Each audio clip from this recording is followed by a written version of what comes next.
Kim Atienza, naalala ang past trip nila ni Vice Ganda. Opo, naalala ko rin ang ilang mga kontrobersya noon ni Kim Atienza kasama si Vice Ganda sa It's Showtime. Ayon kay Kim, ang relasyon nila ngayon ay maayos na.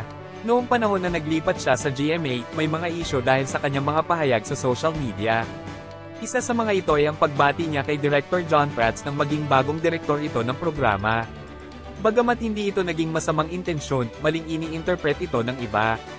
Inilarawan ni Kim na hindi ito paninira sa programa kundi pagpapahayag ng hirap sa live production.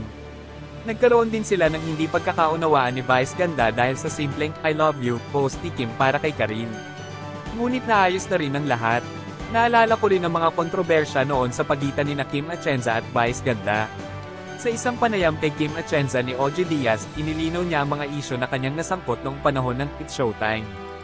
Ayon kay Kim, okay na sila ni Vice Ganda ngayon kahit may mga hindi pagkakaintindihan noon bago siya lumipat sa ibang network. Magandang balita na nagkaayos na sila matapos ang mga pagkakamali at hindi pagkakaunawaan.